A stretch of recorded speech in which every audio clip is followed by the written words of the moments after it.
Hey, this is Dave.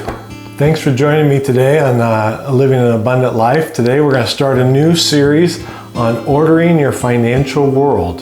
I've been interested in finances all of my adult life. I remember back in the late 80s, early 1990s, reading a book by Larry Burkett. He was a Christian author that spoke on biblical financial views, and I found his books fascinating. I read most, if not all of those. Then moving, as I got older, other books got into my repertoire of reading. There was The Wealthy Barber, The Richest Man in Babylon, and then various other books. And finally, Dave Ramsey has written a lot of really good books on getting your finances in order. So I'm not going to be presenting anything new to you if you've read those books. Maybe it'll be presented in a little bit different way, but for the most part, there's only a certain amount of things you can do to get your finances in order, but you need to do those things.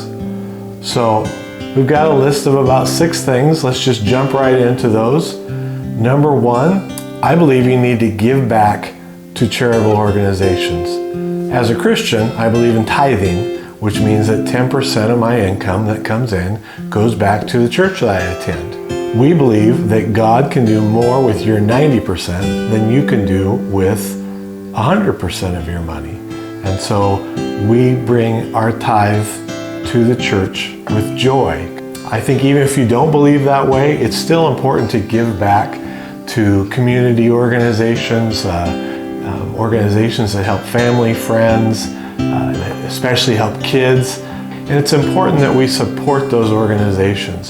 So even if you aren't giving 10% to a church, I still think you need to be giving 10% of your income back to charitable organizations. Step number 2, after you've established a method of giving back to organizations, to charitable organizations, I believe you need to create a reserve fund, an emergency reserve fund of $1,000.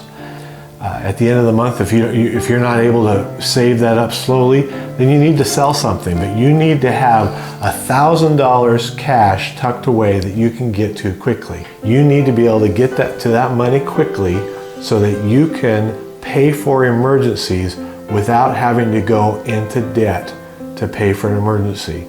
Now, $1,000 will not cover all emergency, but for most of us, it's going to cover the majority of any emergency that we might have. So step number 2, get $1,000 and put it in reserves.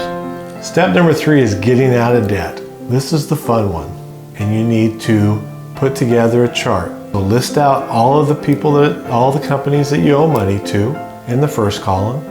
In the second column, put the total amount owed. In the third column, put the interest rate, and in the fourth column, put the minimum payment that you're allowed to pay each month. And I want you to arrange those so the one that has the highest interest rate is at the top, and list them all the way down to the one with the lowest interest rate. So what you're going to do every month is you're going to make the minimum payment on all of this debt except for the top one. The top one, you're going to make the minimum payment plus you're going to pour out any additional dollar you have into that debt. Every month, you're going to put as much firepower of cash towards that debt each month as you can, so that hopefully you'll pay this debt down quickly and get it off your books. And then you can take that amount and you can put it all onto the next debt. And so then you can do the same thing to the second. And then after that one's paid off, you'll do the same to the third. Then you'll do the same to the fourth. This could possibly take quite some time. If you've been living on credit cards, this could take a while, and you need to trust the process and keep working it.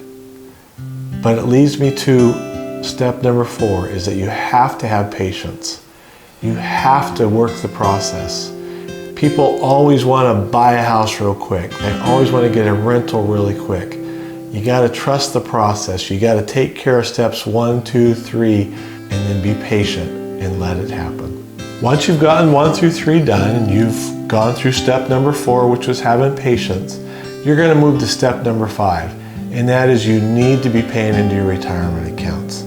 Some of you have 401ks that your work provides. You need to pay into those retirement accounts. If you aren't fortunate enough to have that provided by your employer, you need to pay into your IRAs. And if you can, you need to be paying into a Roth IRA. And we'll go into those at a later video, but you just need to be paying into your retirement account. We need to have money set aside for when we want to retire.